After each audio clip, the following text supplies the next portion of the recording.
episode live here on Tim Reynolds Show as we're doing a little football talk here on this Wednesday, especially with the big breaking news that I was just able to post and report on my YouTube channel from my Tampa Bay Buccaneers. So we're going to get into that and a lot more NFL news here on this live stream, guys. So thanks for hanging out here on the channel for this live football talk episode on Tim Reynolds Show, one of the most entertaining sports entertainment channels on YouTube today. This is Tim Reynolds Show. Now let's go. Hey guys, thanks for hanging out here on the channel. So let's get started with the big breaking news coming out of Tampa Bay. As we see, the Buccaneers will be without their all-pro left tackle, Tristan Wirfs. As we see, first reported by Rick Stroud of the New York, or I should say the Tampa Bay Times.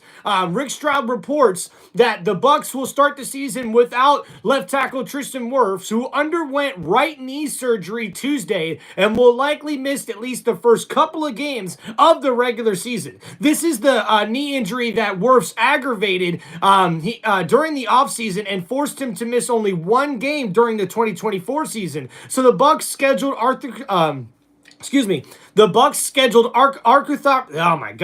arthroscopic surgery for Wirfs on Tuesday and found some minor damage. So because of that, he will most likely begin the season on the physically unable to perform list, or the PUP list.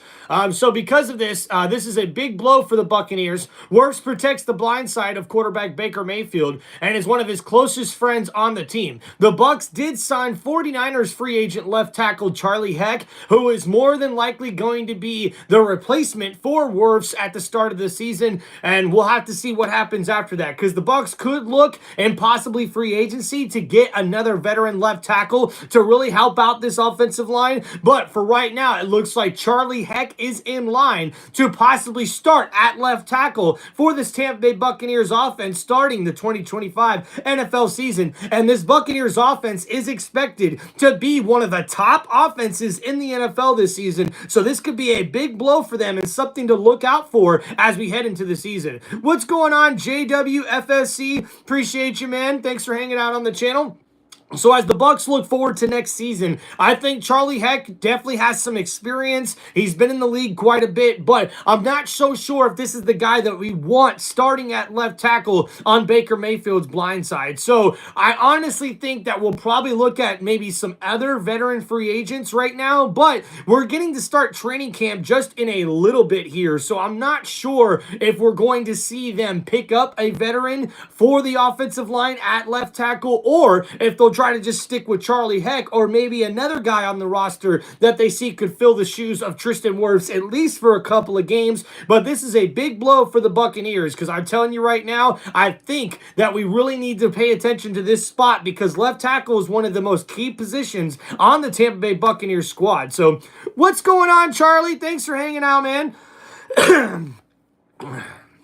No, I don't even know who that is, but thanks for asking, though, man. Appreciate you guys hanging out on the channel. So, yeah, to me, this is going to be a big blow for the Buccaneers. I mean, Tristan Wirfs is rated as one of the best offensive linemen in the NFL today, especially at left tackle. I mean, at right tackle, he was practically the best in the NFL. At left tackle, I believe he's top 6, top 5 in the NFL right now. So, just something to keep an eye out on. Hopefully, the surgery is minor from what I'm reading, and because of that, hopefully, we'll see Tristan Wirfs back on the field, hopefully maybe third, fourth game of the season. I think it's to be expected to see him by game 4 or 5 would probably be ideal for him as far as the best news for him going forward. But definitely a tough blow for the Buccaneers, and we have to really pay attention to this going forward to see what this is going to mean for the Buccaneers offense for the season. To me, the Buccaneers are definitely going to be one of the top offenses in the NFL, but this could get us off to a slow start, especially with Tristan Wirfs. So what's up, Notorious? Hey, man, losing to rookies has definitely been one of the Buccaneers' kind of weaknesses over the last few years. You know, sometimes you just don't know what to do with rookies nowadays. You know what I mean? So we'll get to some other NFL news here with you guys on this football talk episode. Thanks for hanging out here on the channel. Please don't forget, guys, to hit that like button and subscribe to the channel. Hell yeah, thank you, JWFSC. We'll definitely see you on Friday for SmackDown, especially after taking last Friday off for the 4th of July. So, all right, guys. So, more than likely, we will see Tristan Wirfs start the season on the physically unable to perform list. We're seeing that from a lot of reporters here on this one. Once again, shout out to Rick Stroud of Tampa Bay Times. He was the first one to report this news. So, guys, we also got some other NFL news coming in. We see the Saints are going to have a new alternative helmet this upcoming season with gold face mask, a white helmet, and a gold with black stripes on the top of the helmet. That's supposed to be pretty dang sick looking, if you ask me. Although, not a Saints fan, you guys know that for sure. All the other NFL news, guys, got to give a big shout out to Dan Orlovsky. That's right, the ESPN personality and guy who has been not only on the Pat McAfee Show, but also on Get Up and First Take and Sports Center for the most part. He re-signs as an NFL analyst for ESPN. A huge deal for him, a multi-year agreement, and I'm really excited to see Dan Orlovsky back, not only calling games this season, he enters his 4th season as a Monday Night Football analyst and has been a broadcaster and an analyst for select games and stuff like that too. So I definitely think it's going to be really exciting to see him back on the show. So thank you guys so much, man, for hanging out here on the channel. Also, kind of cool to see a new Super Bowl era uniforms coming out for the Washington Commanders. This is really interesting. A little throwback here to their days of winning the Super Bowl back when they were the Washington Redskins, which actually I am hearing some reports about that as well, where we could possibly see the Washington Redskin name possibly come back to the Washington Commanders franchise, but we'll have to see about that. But I do like these new uniforms, a little bit of a homage to the old school uniforms here for the Washington Commanders. Definitely something to look forward to. They'll supposedly wear these uniforms possibly 3 times this upcoming season and on some big primetime games as well. So that's pretty cool. Also, guys, we got a big debut coming out. I think it was sometime this week, but Quarterback Season 2 also hits on Netflix, and that should definitely be something interesting to look out for, not only with what happened with Kirk Cousins last year with the Atlanta Falcons, but also Joe Burrow clapping back at his head coach, telling him that they have to have a better standard of football even after a win. That's one of the viral videos going around the internet right now, so that was pretty interesting. But thanks again, guys, for hanging out here on the channel. Don't forget to hit that like button, subscribe to Tim Reynolds Show, and we'll get to some more NFL news here for you guys today as well.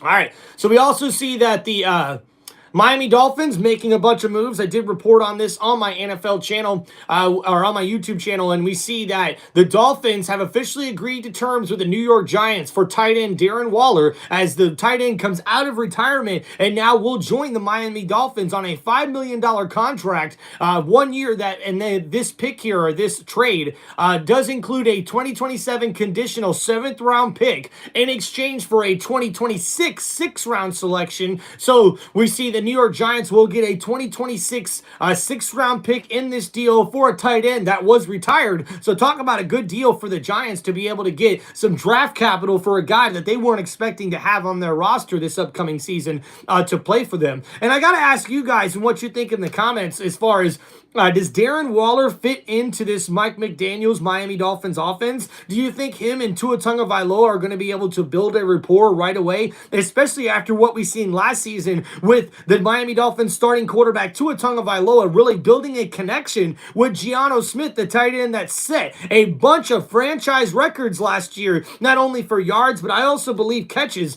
at the tight end position for the Miami Dolphins. So it's going to be really interesting to see if Darren Waller fits into this Miami Dolphins offense for head coach Mike McDaniels. All right, guys, and nearly 2 years after he tore his ACL in a jet ski accident, running back Nyheim Hines is looking to make an NFL comeback. He last played in the NFL back in 2022, and he's been a top returner in the NFL as well during his time in the league.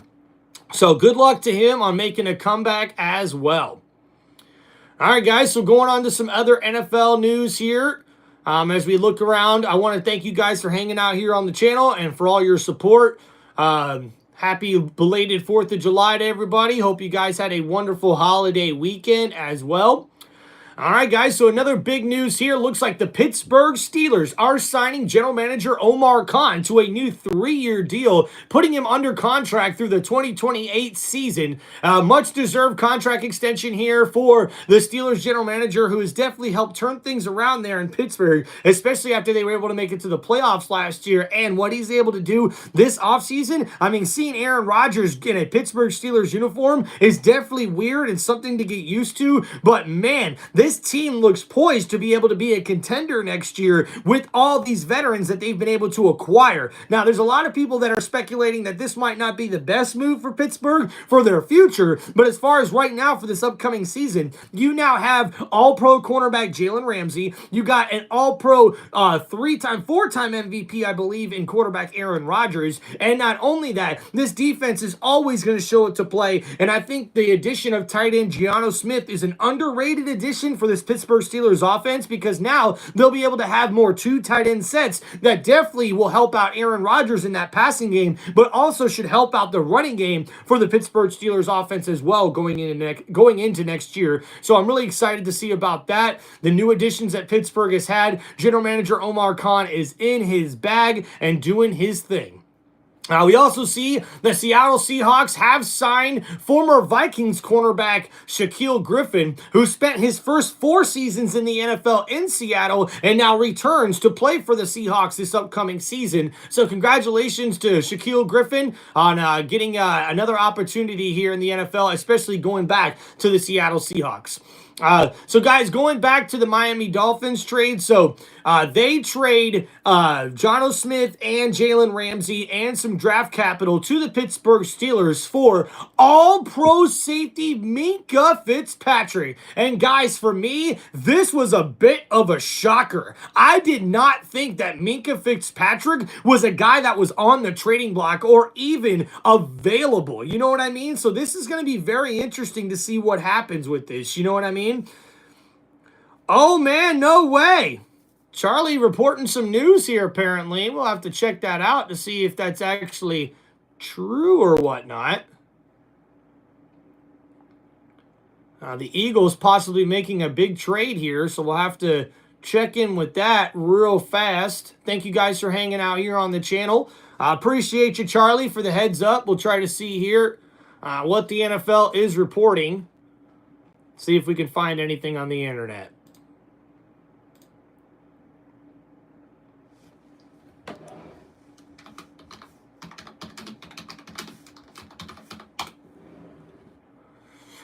All right, guys, thanks for hanging out on the channel. Please make sure you guys hit that like button and subscribe to Tim Reynolds Show. All right, so I'm not seeing anything as of yet on this particular trade that Charlie is mentioning, saying they just got George Floyd. Okay. Way to go, Charlie. I thought you meant Leonard Floyd. You got me. All right, so back to what we were talking about, guys. So the Miami Dolphins acquire Minkah Fitzpatrick, who they drafted originally when he came into the league, but they had sort of a miscommunication, if you will, or wasn't getting along on the right foot, if you were. I think Minkah Fitzpatrick got traded, I think, after his 2nd season with Miami. So it wasn't long before we'd seen him join the Pittsburgh Steelers. And man, to be honest with you, besides maybe TJ Watt, Minkah Fitzpatrick's been the best defensive player for the Pittsburgh Steelers over the last few years. I mean, he's an all-pro at the safety position, which is hard in the league today. So I think that this is a big win for the Miami Dolphins, because now they get off contracts with Jalen Ramsey and tight end Geno Smith. And we already know that Jalen Ramsey got a contract extension last year, which is why they were trying to get rid of him this year, because of him not playing very many games last year and not being as productive as they would have thought. So they didn't want to pay Jalen Ramsey all that money that they were going to have to pay, because the Pittsburgh Steelers even gave Jalen Ramsey a raise, about $1 million raise in this deal, and he is slated to make $26.6 million next year with the Pittsburgh Steelers, and the Dolphins will be responsible for taking on at least a small portion of that contract. So, oh, look at that. Shout out to the wife in the chat.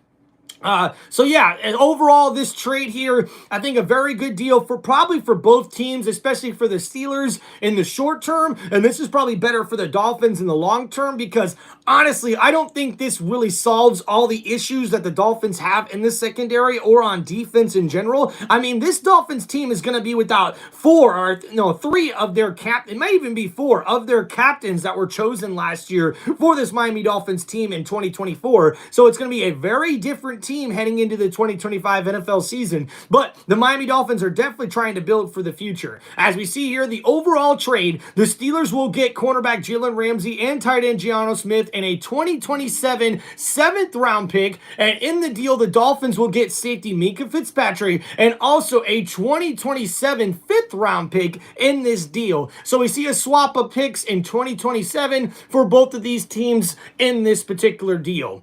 Definitely excited for Geno Smith. I think he's going to be a very good weapon in that Pittsburgh Steelers offense, especially reuniting with offensive coordinator Arthur Smith, who he spent time with not only with the Tennessee Titans, but also with the Atlanta Falcons when he was the head coach there. So could be a guy that definitely fits in a lot better for this Pittsburgh Steelers offense. I think gives them another weapon, which they really, really needed. But not only that, guys, we also see some big news coming out of Pittsburgh that TJ Watt, the all-pro pass rusher, did not report to OTAs and minicamp. So now he's looking for a contract extension, especially after we've seen the pass rusher market really explode this offseason with contract extensions not only for pass rusher Max Crosby with the Las Vegas Raiders that at the time made him the highest paid non-quarterback in NFL history with making just over $35.5 million per year. But then we would see Myles Garrett, that's right, in the same division as the Pittsburgh Steelers, the Cleveland Browns gave the all-pro pass rusher Myles Garrett a huge contract extension, probably to keep him from being traded from the franchise because he did have a trade demand out there during this 2025 NFL offseason. But I'm excited to see what's going to happen here in this contract situation because TJ Watt could possibly be available via trade if they're not able to come to terms here on a contract agreement, especially after Myles Garrett got paid $40 million per year, which made him the highest paid non-quarterback in NFL history with that contract extension with the Cleveland Browns. So you know TJ Watt is probably going to be looking for money in that range between $35 million a year and $40 million a year, if not expecting to get just a little bit more. I mean, heck, TJ Watt's numbers over the last few years definitely compare to Myles Garrett, but man, there's a guy that someone in the chat just mentioned that we got to talk about when it comes to pass rushers. How about Trey Hendrickson? Guys, I don't know what's going on with the Cincinnati Bengals right now in their front office. They're a mess. I was actually shocked. I am not kidding. I was shocked that they got T. Higgins and wide receiver Jamar Chase to sign contract extensions. I mean, I thought that wasn't possible, but they're able to get deals done with those guys. And now, because they've handicapped themselves so much with paying their quarterback top money and now paying two wide receivers top wide receiver money, well, how the hell are you going to have any more money to pay a top pass rusher? But let's face it, if there's one thing that is just as important as having as a franchise quarterback, it is definitely a premier pass rusher in this league to sock the quarterback and get to the quarterback and wreak havoc for offenses around the NFL. So Cincinnati, you better get ready because I do not believe Trey Hendrickson's going to be around for this Bengals defense coming up this season. I think their best bet is to trade him to try to get something back in return because I just don't see the Cincinnati Bengals paying Trey Hendrickson anywhere from about $35 to $40 million per year to keep him happy on a contract extension that he's deserved. He has earned this contract extension. And this dates back to 2 seasons ago when he first asked for a contract extension. And this is the big thing in the NFL nowadays, guys. Money is king. We all know this, right?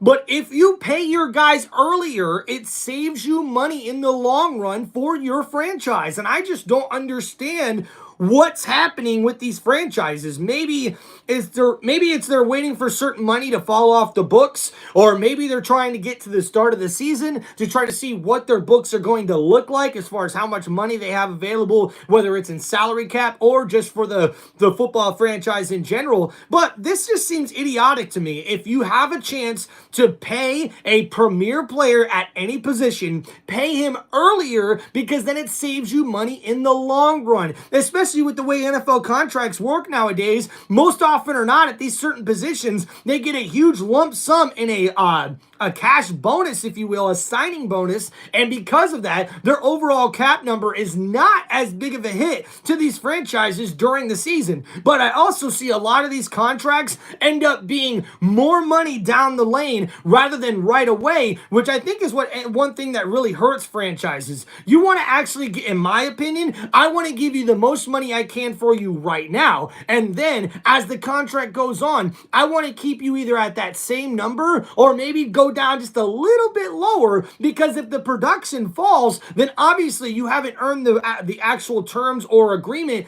to this contract or earned another big contract extension. But this is where I think NFL teams could start coming together and really trying to find ways to have better contracts for these players who really do deserve them, in my opinion. But as we go forward, guys, there's a lot of other NFL news to get to. But thank you guys for hanging out here on the channel. Make sure you guys hit that like button and subscribe to Tim Reynolds Show. What's going on, Alfie? Welcome back, man. Long time no see. And hey, guys, big question for the chat here. Do you guys believe that Trey Hendrickson will play for the Cincinnati Bengals this upcoming season? Or do you think we're possibly going to see a big trade? Because I can tell you right now, at least half the league is looking for a premier pass rusher. And if they're willing to give up maybe a second-round pick, maybe even a third, they may be able to get Trey Hendrickson as long as they're willing to pay him the contract extension that he wants. What's going on, Alfie? We are here just talking some football, man, going over the latest news that's happened in the NFL over the last few weeks to get you guys caught up on all that good jazz, especially with the Tampa Bay Buccaneers, man. The big breaking news for left tackle, all-pro left tackle, Tristan Wirfs. Man, I'm really sad to see he's going to miss the first couple of games of the season, but I think the Buccaneers will be able to manage because they're going to have one of the best offenses in the NFL this year. But hopefully Tristan Wirfs, this knee surgery all goes well. From what I heard, it has. He had knee surgery on Tuesday, which was yesterday from when I recorded this here. So for me, I think he misses a couple of games. We probably should expect at least 3 to 4 games, in my opinion, just because of where we're at right now with almost the start of training camp coming up here in the month of July. So I think it's going to be really interesting to see what happens going forward with that. So thank you, Alfie. Get you all caught up there, man. Yes, we will be live on Friday for Friday Night SmackDown. Got some WWE Premium Live events also coming up on Saturday, so we'll be live for you guys then. But do remember, guys, we'll be transitioning into all NFL live streams here at the start of the NFL season, even doing some college football live streams as well. All right, guys, so I want to get to a bigger issue here that's going around the NFL, and this is that we've seen multiple second-round picks not signed yet, and we are just a week or two out of training camp from a lot of these NFL franchises. And if you're wondering why, well, here's the big key thing that's been happening. We've seen for the first time ever in NFL history that a couple of second-round picks have actually got fully guaranteed deals. Now, why is that such a big deal? Because that is what a lot of these other second round picks are now looking to try to accomplish. Now, I don't think anybody in the NFL could have expected that maybe 1 or 2 fully guaranteed deals would have this much effect on all the second round draft picks, but only those 2 guys, which is the Cleveland's Carson Swishinger and Houston's Jalen Higgins, the wide receiver out of Ohio State, are the only 2 second round picks to have signed as of right now. And this is very interesting because both of them got fully guaranteed contracts, being second round picks, the first time ever that that's happened in NFL history. So now we're seeing all the rest of the second round picks are trying to get the same deal done for themselves, and I can't blame them. But man, this has got to really bug NFL teams that they're having to go through this, especially with training camp right around the corner. So all right, guys, thank you so much. Excuse me. For hanging out here on the channel. Please don't forget, guys, to hit that like button and subscribe to the NFL. Subscribe to the channel. Who do you think's going to win the football? Well, Alfie, you got to be a little bit more, detailed with your question there, man. All right, guys, so let's get back to some more NFL news. Another one coming out of Cincinnati, a team we just mentioned earlier. It looks like that Cincinnati has taken a big step forward into possibly getting some renovations done on their stadium, their Paycor Stadium there in Cincinnati, Ohio, and they're hoping to sign a new lease extension through the year of 2036, which would keep the Cincinnati Bengals in Paycor Stadium for the next 11 years, maybe 12 years, depending on how when that deal starts, per se. So, yeah, really excited for the Cincinnati Bengals. I thought that there could be a possibility that this stadium deal could be more of a big deal than what it actually was. But as it turns out, looks like they're going to get an agreement done with the city of Cincinnati. And hopefully that'll keep the Bengals at Paycor Stadium for quite a while. So another big NFL news here, guys. And I don't like talking about this much, especially with off-the-field type news. But the NFL did suspend former Baltimore's kicker Justin Tucker because of those allegations against him. So that's just another little piece of news. I'm not going to touch on more of that, but he will be suspended for the first 10 weeks of the upcoming season. So one of the best kickers in the NFL, we may not see him in the NFL anytime soon. So, and it looks like, yes, we are seeing that Hamilton County and the Cincinnati Bengals have agreed to a new deal to modernize Paycor Stadium and keep the Bengals in downtown Cincinnati through June of 2036. And hopefully some renovations will be able to get done to that stadium as well. A beautiful stadium that they have there for the Cincinnati Bengals. I really do think that the Bengals franchise has one of the most iconic, not only uniforms, but also logo and mascot, if you will, the Bengals. It works well there in Cincinnati. Ohio, the state of Ohio is where football was born, so I really like what they're doing there. Happy to see Cincinnati will be sticking around. All right, guys, now we get to go to some more big Buccaneers news that I got to share on just yesterday,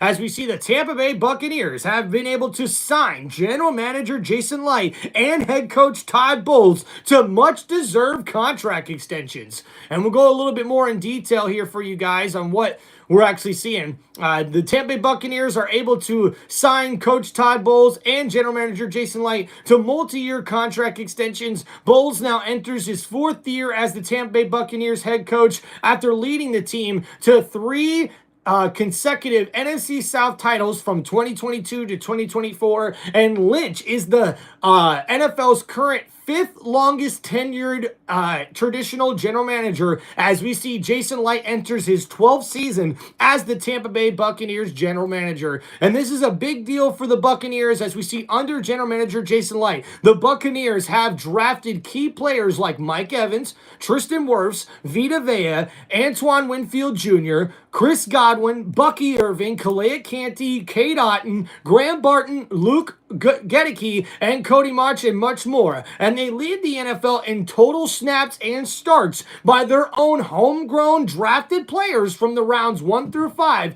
since the NFL draft in 2014. So when you put that in perspective, that means that a general manager Jason Licht is one of the best developers of young talent that they're able to draft and bring into their organization. And that means both him and head coach Todd Bowles have finally built a winning culture here in Tampa Bay for this Buccaneers franchise, where players can actually come in, develop, and grow their skills and be able to contend for championships here for this Tampa Bay Buccaneers franchise. So much deserved contract extensions for both of those men. I hope they're around for years to come. And I think, just a little side note here for those Tampa Bay Buccaneer fans out there that are haters of head coach Todd Bowles, guys, we haven't seen a coach like this be able to win, I think, ever in our Buccaneers history, okay?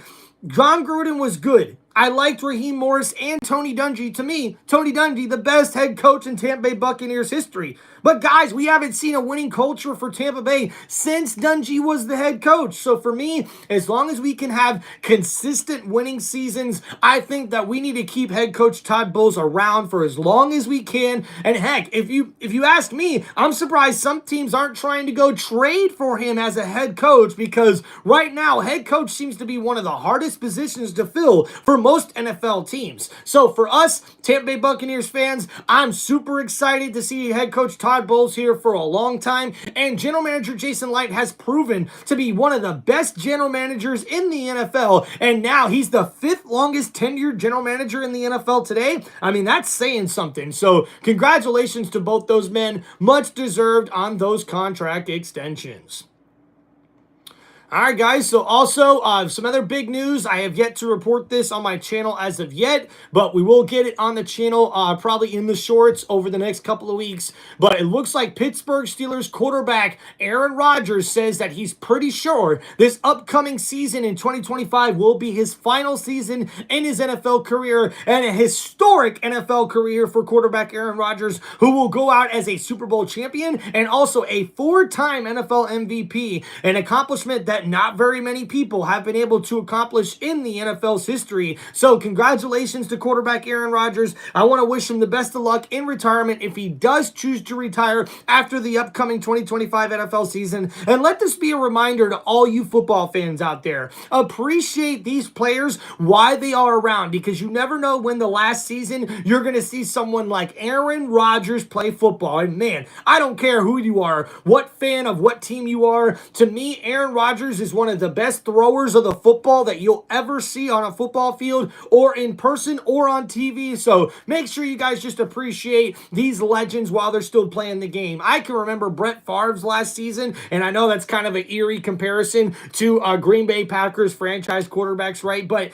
it was so fun to watch Brett Favre be able to compete in his last couple of seasons before he officially retired. And I think that's all any NFL quarterback could ask for. You want to be able to compete, have a chance to possibly contend for a championship, and I think the Pittsburgh Steelers are definitely a team adding Aaron Rodgers that could contend for a championship, just depending on how that defense plays and whether or not those offensive weapons are enough with what they have for that Pittsburgh Steelers offense. So definitely a legend, a future Hall of Famer, quarterback Aaron Rodgers. Pretty sure he's retiring after the 2025 NFL season. So that's going to be a big, big deal at the end of the year. Aaron Rodgers always seems to bring the news out, if you will. So maybe me just putting a little Aaron Rodgers news right in there will help out the live stream. But hey, thank you guys so much for hanging out here on the channel. Please don't forget, guys, to hit that like button and subscribe to Tim Reynolds Show. Oh, look at that. We got a good comment here. Best drafter in the league. Hey,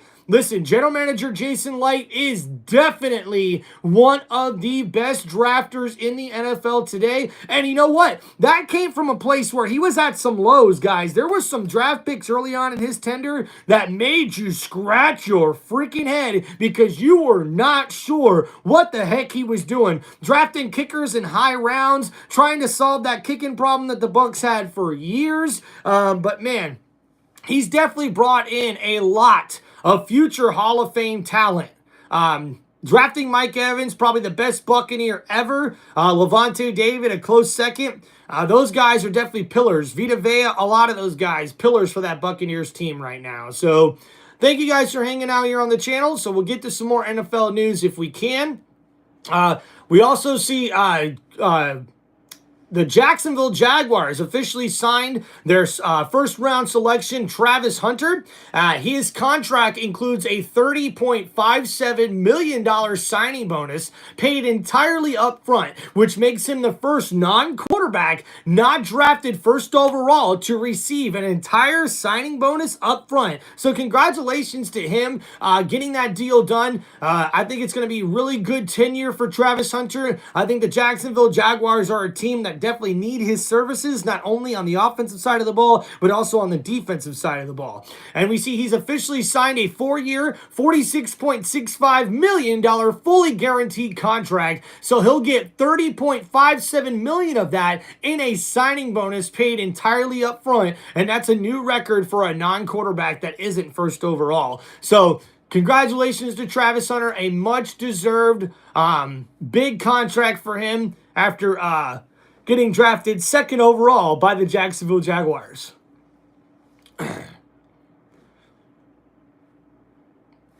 We also see that the Texans have signed former Raiders first-round pick Damon Arnett who was recently playing with the UFL's Houston Rednecks this past year. So we see the Texans adding some depth for their secondary as well. And they've been pretty busy this offseason, the Houston Texans, that is. We also want to say good luck in retirement to linebacker C.J. Mosley, as the five-time Pro Bowler has chose to retire from the NFL after being released from the New York Jets earlier this offseason. So, guys, I mean, that gets us about caught up with the big NFL news dating all the way back to about the beginning of June.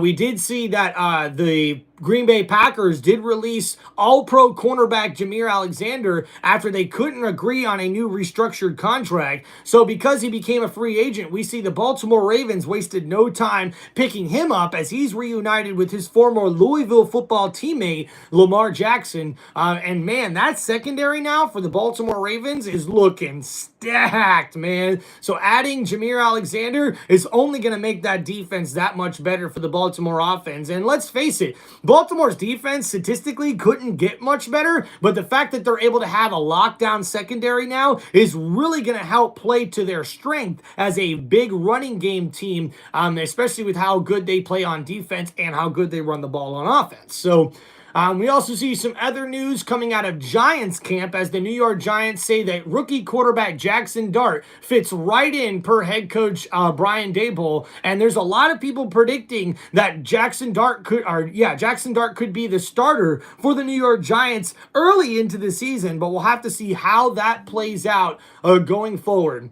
But yeah, guys, so that's been our football talk episode here for Tim Reynolds Show. Thank you guys for hanging out here on the channel. Please make sure you guys hit that like button and subscribe to Tim Reynolds Show for more NFL news and updates throughout the 2025 NFL season. And make sure you guys tune in to my live play-by-plays for NFL games coming up this upcoming season here in 2025. And I'll also be doing some more college football games with my live play-by-play right here on one of the most electrifying sports entertainment channels on YouTube today. This is Tim Reynolds Show. Now let's go. Thank you guys so much for all your love and support. Please make sure you guys hit that like button and subscribe to Tim Reynolds Show for more NFL content and more sports content on this sports entertainment channel. We'll see you guys next time live here on Tim Reynolds Show. Peace out, everybody, and have a wonderful Wednesday evening.